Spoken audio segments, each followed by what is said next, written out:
Welcome to the GetRealWealth.com radio show, where wealth means a lot more than just building a second stream of income. Listen and learn how 70% of the millionaires in America used real estate to create a lifestyle that most people only dream about.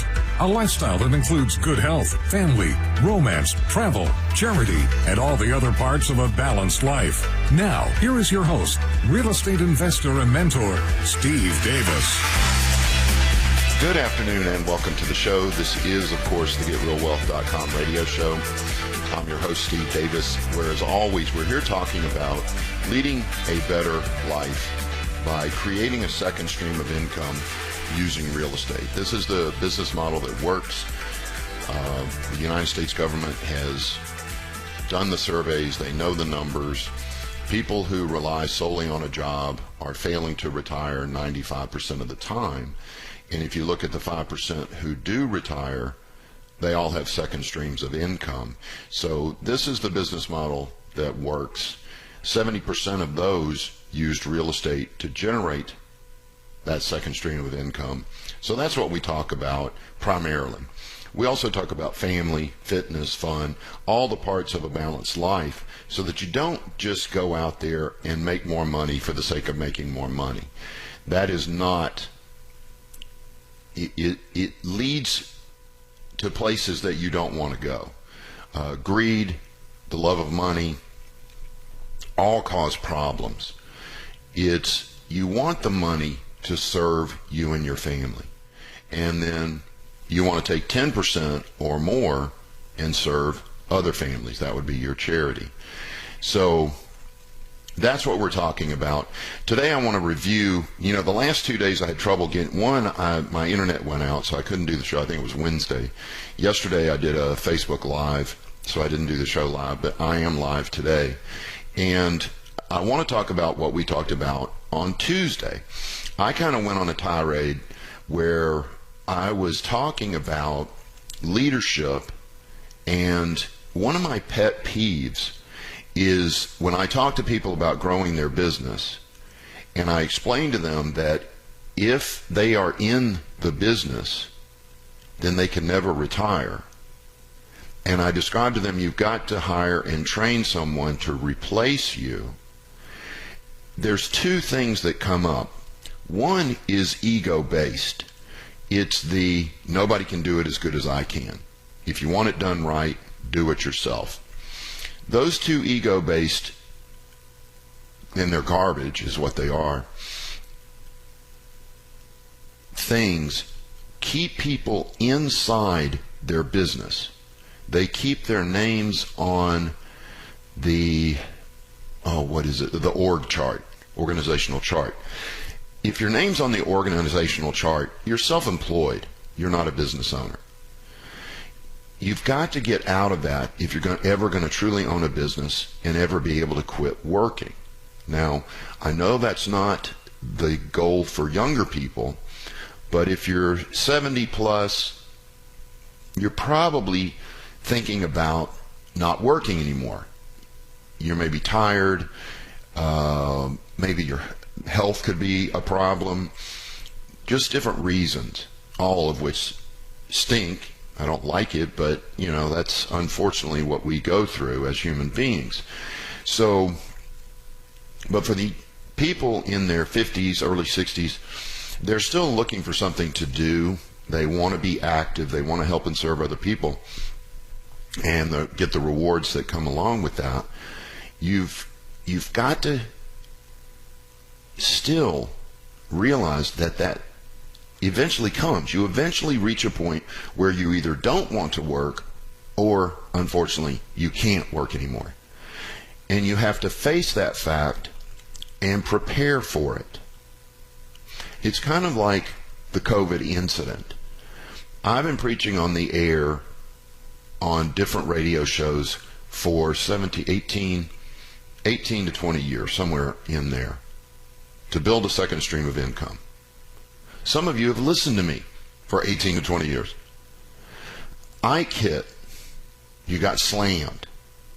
Hurricane Ike. You got slammed. Why? Because you didn't have a second stream of income. So there was your first warning. Then 2008 came, or, well, I guess we could go even further back. 2001 hit. The planes hit the towers. 9/11. You got hammered then. Then Ike hit in 2008. Then in 2008 we had a recession. You got hit again. Then 2 years ago Harvey hit. You got hit. And you still haven't done anything to start building that second stream of income? There's something mentally wrong with people that don't, after 4 or 5 incidents like that, go, I think I'll do something to prepare for that. Because it's not if we're going to have another COVID incident, it's what? It's when. It's not if we're going to have another recession, it's when. Live in reality. I know it's painful at first because you're like, I got to face the facts. There's going to be another COVID incident. There's going to be another recession. There's going to be another terrorist attack. Well, sorry, you can choose to live in denial, but it's going to happen. Shouldn't you start preparing for that? I really think you should. And then get over the denial that you're going to work forever. You're not. And if you don't replace yourself within the system, then your company's going to die with you. Is that really your goal? You want to work this hard for 20, 30 years, 40 years, build a company, and the day you die, it goes away? That's not really smart. It's not effective. It's not. You could go on and on. So, anyway, Tuesday I was talking about people saying, and I cannot stand when people say, I can't find good people. That's because you're not good people. Remember, you only attract people as crazy as you are. You only attract people as weak or as strong as you are. If you're attracting bad people, guess what? You're it. So I got a ton of emails and they were all great, all very humble. Man, Steve, that hit me right in the forehead. What do I do to start attracting better people? And I'm going to tell you what you do. You've got to work on yourself first. Now, this one can be frustrating because when you work on yourself first, you generally don't increase sales in your company immediately. So there's no way to judge it. The scorecard in life is money. And if you're working on yourself, a lot of times that scorecard stays the same while you're working on yourself. But when you get past that, you see that the scorecard starts going up and up and up and up. And we'll talk a little bit more about that. Then we're going to talk about evictions and property management when we come back from the break here on the GetRealWealth.com radio show. I'm your host, Steve Davis. You can call me at 281-558-5738, 281-558-5738. This is AM 700 KSEV, the voice of Texas. Thanks for listening.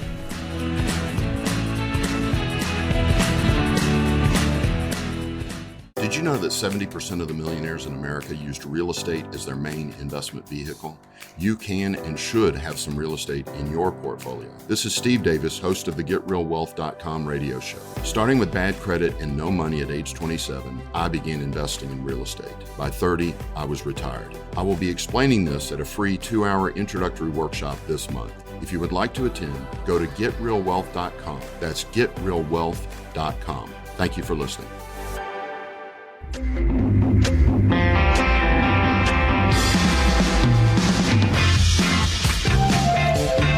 Welcome back to the GetRealWealth.com radio show. I'm your host, Steve Davis. Remember, you can always find us online at GetRealWealth.com. It looks like the schools are going back in on the 13th. And this could, of course, change. So we have our first introductory workshop since the COVID incident on April 16th. If you would like to attend that, go to getrealwealth.com and go ahead and reserve for that by going to the upper right-hand corner and click the free workshop button. Be aware, if the city forces us to change it, we'll of course let you know and get you the new dates, and you can reserve for one of the other dates. But go ahead and at least get registered if you're interested now, and hopefully we can do it on the 16th. If we can't, we'll reschedule and so on. That's getrealwealth.com, upper right hand corner, free workshop. Okay, so we were talking about at the end of the last segment the concept of you've got to work on yourself first. You have to become more to attract better people. And the book that you're going to want to study, I talk about it constantly, is The 7 Habits of Highly Effective People by Dr. Stephen Covey. And it's really the first 3 habits that he calls the personal victory. I believe that's the term that he uses, the personal victory. And then the next 3 habits are the public victory. In other words, I warned you that when you're working on yourself, you don't see a lot of changes in the scorecard immediately, but you will notice changes in your relationships. You will notice changes in how you feel, your happiness level, your joy. There are, excuse me, I'm typing continuum, maturity continuum. You are changing from dependent to independent, and again, some of you have already moved to independent, but you want to move to interdependence, and that's why you need to hire better people and be a better trainer, be a better leader. So habit 1, be proactive. Habit 2, begin with the end in mind. Habit 3, put first things first. Please pick this book up, get the audio, read the book, listen to the audio several times. And it's actually presented by Stephen Covey, the author. It's just outstanding. And work on yourself first, because that's the only way you're going to attract high-quality people, is by being high-quality people. If you're attracting, again, I know this is brutal, but if you're attracting bad people, guess what? That's because you're willing to put up with it, because you see the same qualities in yourself. You want to change who you hire? You've got to change first. The next 2 books are both by Simon Sinek. Simon Sinek. Let me type this in and make sure I get this right. Simon Sinek. S-I-N-E-K. S-I-N-E-K. And what you do with Simon Sinek is you get 2 books, both audio and the book itself. The first book is called Leaders Eat Last. Leaders Eat Last, and Start with Why. Start with Why, both by Simon Sinek. Then you get on YouTube and you start watching everything you can get your hands on from this guy. He's got multiple TED Talks. He's got multiple leadership talks. And he basically went in and studied the United States Marine Corps at one point. That's why the term Leaders Eat Last, where the term Leaders Eat Last comes from. And he's sharing all of those concepts without you having to go to boot camp. If you will study him, you will notice that he's able to point out, a better way to say it is, he'll make you aware of flaws in your character without hurting your feelings. Way better at it than I am. He is great at it. I mean, I listen to it and I'm like, oh my God, I'm a dummy. But he never makes you feel that way. It's just he lays the material out in such a way that it's easy to accept, easy to absorb, even though it's very, very harsh, straightforward information. So check out Simon Sinek on YouTube. Get a couple of his books. But remember, step 1, You've got to change, or you'll keep attracting the same type of person you've always attracted. It's The 7 Habits of Highly Effective People by Dr. Stephen Covey. Okay, let's switch gears now and go into some property management principles and talk a little bit about evictions. Remember, my experience with evictions is very limited to the actual eviction itself, meaning I've only been to court one time for an eviction in 30 years. But what I've got mad skills at is talking people into leaving before I have to evict them. I've been able to do it every time for 30 years because the one time I went to eviction court wasn't my deal. It was to train someone. So you can avoid, I think that it's the old statement, an ounce of prevention is worth a pound of cure. The eviction is the cure, but you want to do everything up front to prevent that from happening. This falls back onto the 7 habits where you begin with the end in mind. What is the end in mind? The end in mind is a tenant who finishes their lease, gives you a 30 days notice, and then moves out and leaves the property in as good a condition as possible. That's the end in mind. Now, how do you ensure that that occurs? It's by beating the daylights out of your prospects before you let them move in. Before you ever give them the keys, you beat the doggone lights out of them. You've got to talk to the present landlord. You've got to talk to a previous landlord. Why? Because a present landlord who has a bad tenant may lie to you just to get rid of them. But that former landlord, there's very little probability that they're going to lie to you as well.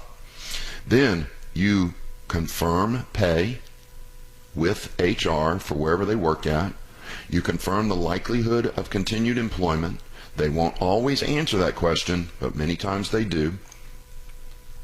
And you run a credit and a criminal report on every prospect. Now, what I'm about to talk about is touchy because people use this in a horrible way sometimes and put people in because they have a good gut feeling about them. Yeah, they've had an eviction before, but doggone it, I've got a good feeling about them. Oh, wrong. But I will say that you do need to listen to your gut a little bit. Meaning, if you have this person that seems totally perfect, almost too good to be true perfect, but your gut is telling you something, such as, I don't trust this person, there's something weird about this person, sometimes you have to go with that. But it's very, very, very rare. See, tenants don't turn bad after they move in. They're bad before they move in. It's our job as the property owner, as the investor, to make sure they never get the keys to that house if they're a bad tenant. As Steve Rosenberg of Mind.co says, you evict them before they move in. And the first time I heard it, it didn't really make sense to me, but I understand what he's saying now. You screen them so perfectly that by denying them, you're basically evicting them before they ever move in. That's when the eviction should occur, not after they move in. So you make sure that you're doing everything, and don't let greed and laziness cause you to put the wrong person in. And where greed comes in is it's the 20th of the month. Your first mortgage payment is due in 10 days. And you've only got one prospect. And they're standing there with a fistful of cash ready to hand it to you. but you haven't run their credit report. You haven't talked to the present landlord and the previous landlord. And your greed sees that money in their hand. They're ready to write the check. And you're scared you're going to have to make your first payment. So why not? Just let them in. That's greed. It's also laziness because you don't want to show the unit anymore, which I'll talk about showing the unit when we come back from the break, which is about 30 seconds, 45 seconds from now. So watch out for greed and laziness. Greed is that part of your body that says, go on and take the money, even though you haven't pre-qualified them, so you don't have to make the payment next month. And laziness gets in there when you say, God, I'm tired of showing the house. It's a pain in the rear. I'm going to tell you how to avoid that when we come back from the break here on the GetRealWealth.com radio show. I'm your host, Steve Davis. You're listening to AM 700, the voice of Texas. Thanks for listening.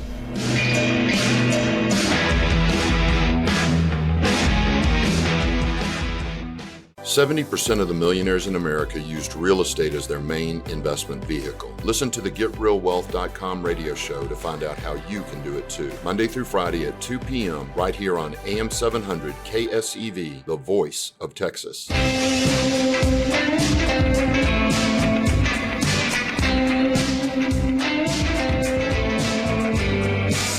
Welcome back to the GetRealWealth.com radio show. I'm your host, Steve Davis.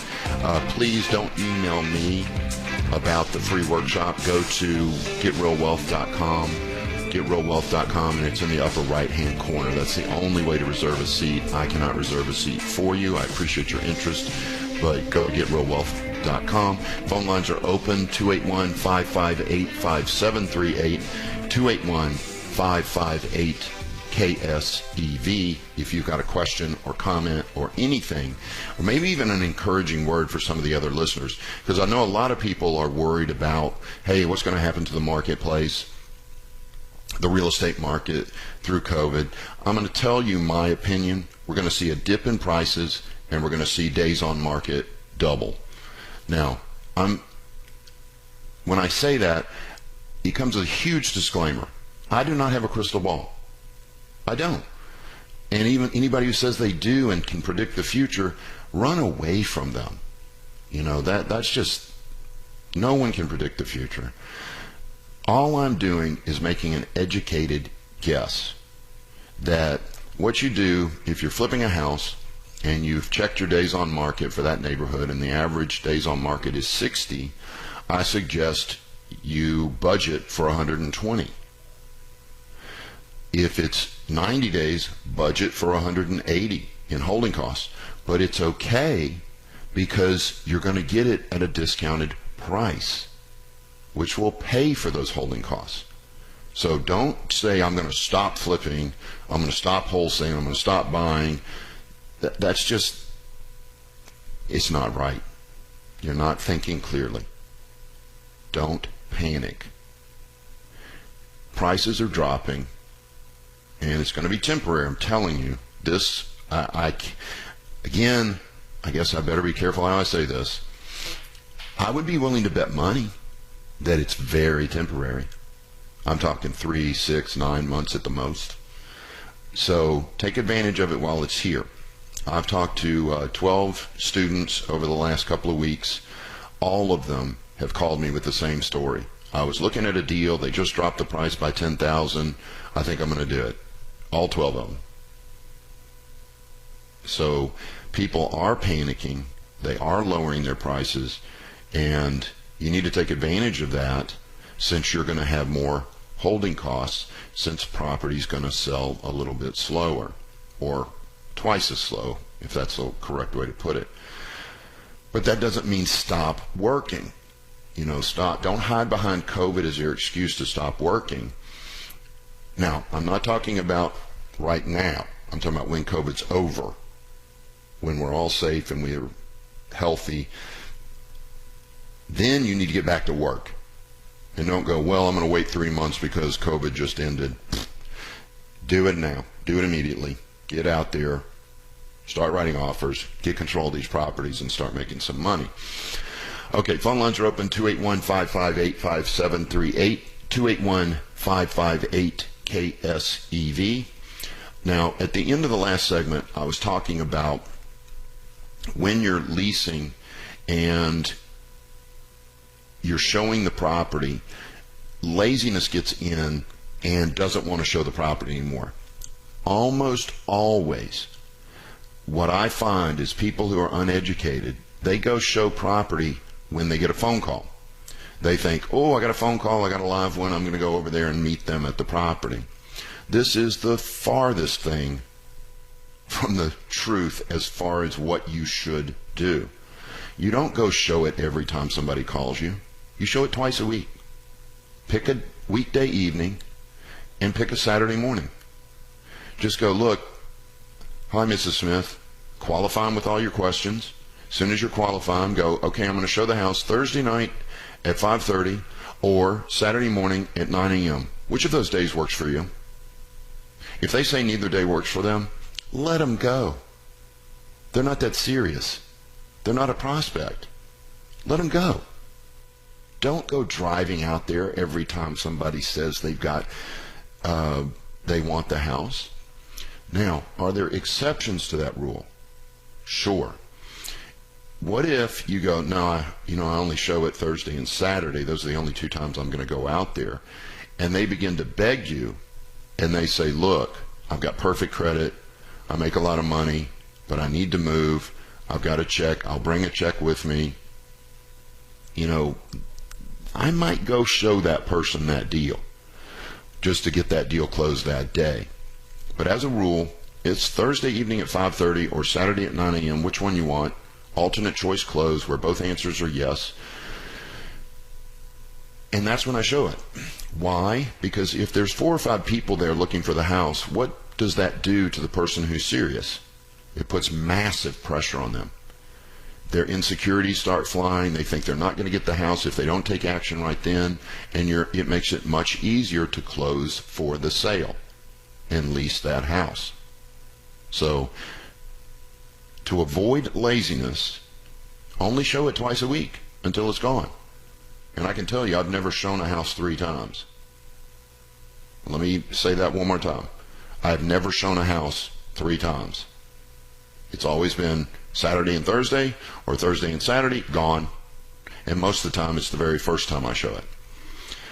Okay, phone lines are open, 281-558-5738, 281-558-KSEV. So let's talk about now, you do all of this stuff to prevent the eviction, but somehow, some slippery snake gets past you. They get the keys. They move in, and 2 months later, they stop paying rent. What do you do on the 4th of that month? File for eviction. You don't wait. These people run around, and remember, people who fail at stuff always talk more than people who are successful at stuff. So it is natural for you to hear more negative stuff than positive, and it's a simple reason. People who are successful it's like bragging. If a successful person goes out and goes, man, I bought 10 rent houses, and man, I lease them in 1 week, man, I'm making cash flow. What is that? What's it come across as? They may be trying to help you and encourage you to do the same thing, but what's it come across as? Bragging, arrogance. But when a person fails, they can go out and talk about it all day, and everybody thinks that's cool. Man, life sucks. My tenants don't pay. I lost them to I lost 4 houses to foreclosure. They'll talk about that all day. So make sure you're aware that in life there's more negativity talked about than positivity. So you got to be very careful of that. So let's talk about the eviction process.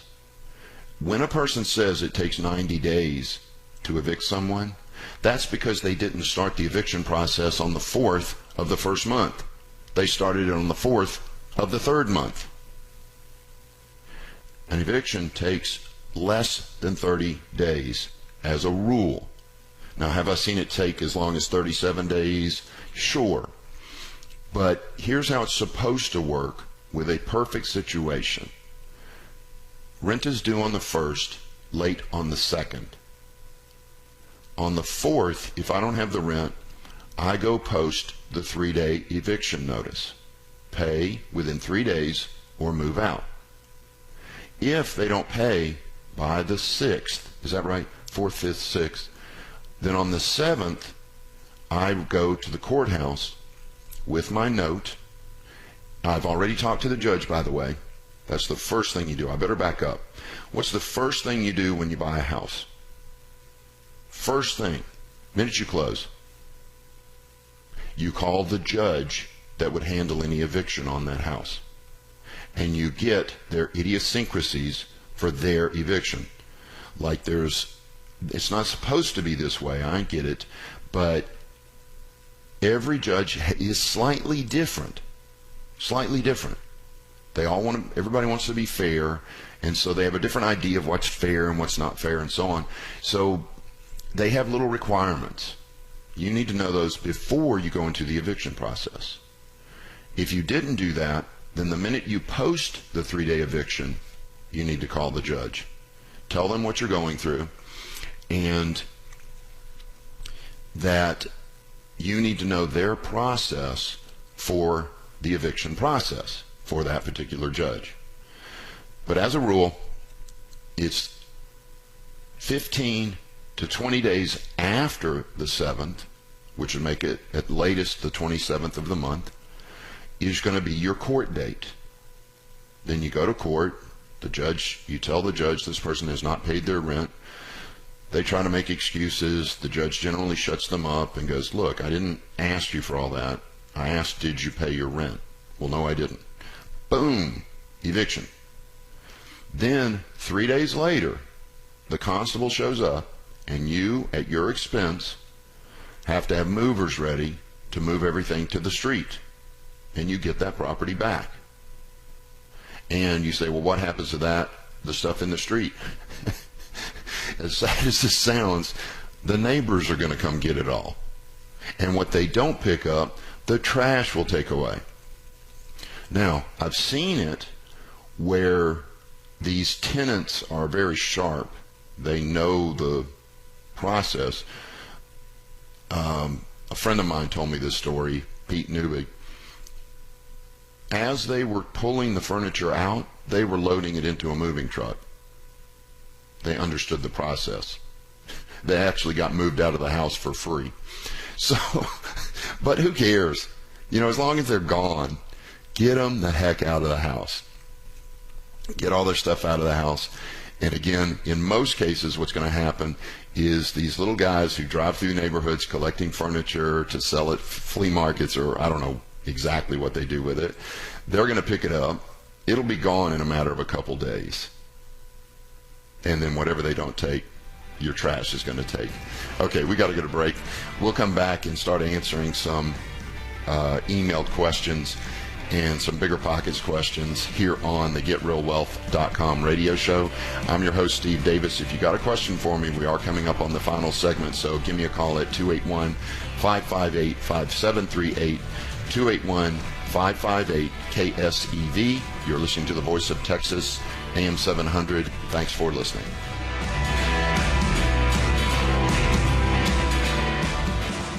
Did you know that 95% of Americans fail to retire by age 65 and 36% are dead? The good news is that here at the GetRealWealth.com radio show, we know what the other 5% are doing. 70% of them own real estate.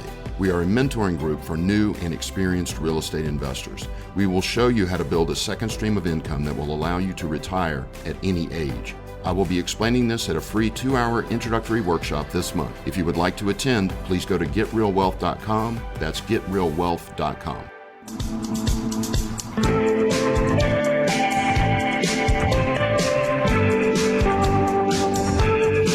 Welcome back to the GetRealWealth.com radio show. I'm your host, Steve Davis. Phone lines are open, 281-558-5738, 281-558-KSEV. And, of course, you're listening to KSEV, AM 700, the Voice of Texas. We're talking about evictions right now, and I forgot to finalize with your I wanted to run through the actual timeline for you to expect. It's on the 3rd, on the 4th, you're filing technically, that's not correct. Not filing. You're posting the 3-day eviction notice. On the 7th, you're filing for a court date. And let's say it's 20 days later. It's going to be somewhere between 15 and 25 days later. So let's say 20 days later. So that would be the 27th. By the 27th, you're in court. And by the 30th, the constable is there helping you move, protecting you from the tenant so that you can move all of their stuff out of the house, set it by the curb. You do not have to pay for storage or anything like that. And then, as I said, as funny as it sounds, somebody's going to come by and pick it up. Sometimes it's the tenant themselves. Most of the time it's just whoever these guys are. I see them all the time. They come through my neighborhood.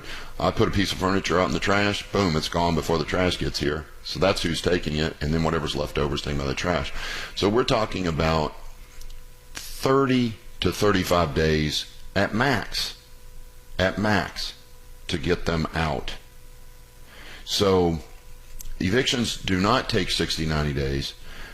People who say that, again, didn't know what they were doing, and they brag about it. Because people who fail talk more than people who succeed, because talking about your successes comes across as bragging. People just don't do it very much unless they're jerks and they're bragging. So there you have it. If you've got questions about evictions or about anything that I've discussed on today's show, feel free to email me as well. It's asksteve@getrealwealth.com. asksteve@getrealwealth.com. And if you've got a question for me, again, we're in the final segment of today's show, so call me now, 281-558-5738, 281-558-KSEV. So here's an interesting question about priorities and wholesaling from a Shania. It says, but how many people have had experience? This is funny. I'm just going to read it. Bear with me here. It's experience with, instead of paying certain bills on time, using that money to invest into or build their wholesaling business while they're in the beginner stage of actually rolling out the marketing and building relationships at meetups, etc. Does that maybe not make sense? But has anyone been successful with not paying a bill or two and depending on the probability of a deal first when you can't really scale? When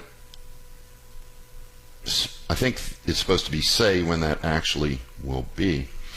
Shania, this is a tough one because I'm going to say something hypocritical. And what I mean by that is there were times when I would pay a bill late. I didn't skip paying, but I would pay a bill late. In other words, I've done what you're talking about. So I don't want to sound like a hypocrite when I say don't do that. Credit is everything in this business once you get past wholesaling. You want to do everything in your power to build your credibility, because what is a credit report? It's a credibility report. Are you credible? Do you keep your promises? Do you do what you say? That's what a credit report tells people. So I would not do that, Shania. I would be patient, and the worry that I have is that you're living paycheck to paycheck.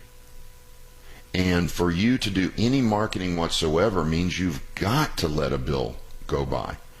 And that's not a good situation to be in, to say the least. But there are other ways to find deals besides spending money. I have to tell you this. I found 90% of my deals, never spent a dime. Never did mail outs, never did bandit signs, nothing. And found 90+% of my deals. It's probably even higher than that. I'm trying to think. I only did one mail out, and it didn't work, so I quit doing it. But what I did, Shania, is I cultivated a group of real estate agents that didn't know how to handle properties that needed rehab. In other words, they were just passing them up. And I called them and I said, look, don't pass up those deals. If you find a house that needs massive repairs, call me. I may be able to buy it. And I found a ton of deals that way. So, Shania, pay your bills, keep your credit clean, improve your credibility, again, the credit report, your credibility report, and stay on target. Keep your promises to the people you've promised to pay. Keep your credit report perfect. And sorry for the sales pitch, but come take my 2-day class.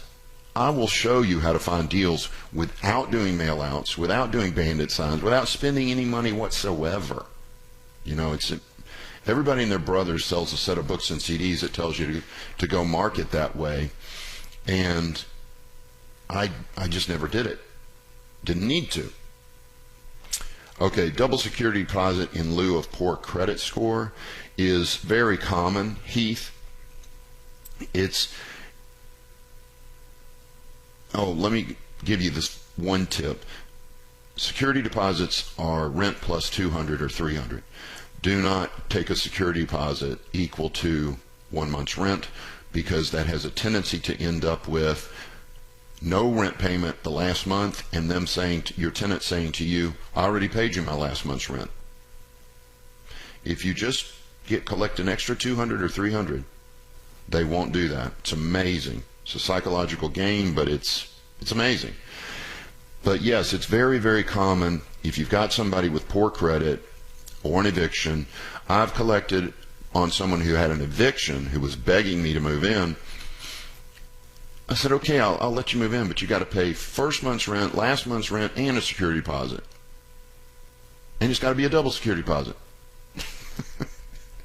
I basically collected the equivalent of 4 months' rent up front before I ever let them move in.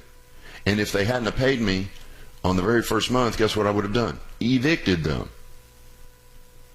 And I would have had 4 months' payments to do that. So you've got to cover your rear end. It's very difficult for people to change. Not impossible.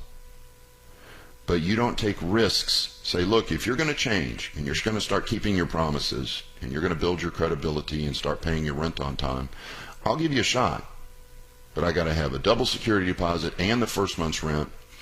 If you can get it, get the last month's rent as well, and then let them move in. And remember, if they move in on the 15th, prorate the second month. Always collect a full month's rent when they move in, and then prorate the second month. Hope that helps, Heath. Okay, phone lines are open. 281-558-5738. That's 281-558-KSEV. Or you're welcome to email me.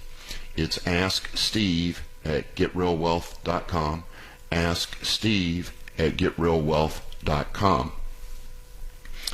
Okay, this is from Scott from Conroe. How long do you wait to hear back from a prospective tenant? Never more than 24 hours. If they don't call you the next day, what? They're trying to lease a house from you and they don't even care enough to call back the next day? Let them go.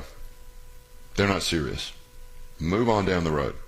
Because one of the things that I learned is if a tenant prospect treats me less than perfectly, I'm thinking, man, once they move in and they got control of that house, how are they going to treat me? I'll tell you exactly how they're going to treat you. They're going to treat you like garbage. They need to be super kind, super nice up front. You need to get a good feeling from them along with all the other credibility checks before they move in. And someone who, I think you said 3 days, 4 days. Yeah, 3 days. That's That's ridiculous. Move on, lease it to somebody else. As I read through this, I can also tell you're showing the property every time somebody calls. Cut that out, Scott. They come to you when you go there. Do the Thursday at 5:30 or the Saturday at 9 a.m., and that's the only time you show it, Scott. They can either show up or forget about it. Okay, this has been, John in Conroe, I just saw your phone call. I'll take your call after the show if that's okay with the producer. Thanks for listening, everybody. Have a great weekend. This has been the GetRealWealth.com radio show. Please remember that this show is for entertainment purposes only and should not be construed as legal, tax, or investing advice. Always get a professional opinion before making any investment decision. To find out about the mentoring and consulting at Real Wealth Academy, visit GetRealWealth.com and attend one of our free introductory workshops on real estate investing. That's GetRealWealth.com. Thanks for listening.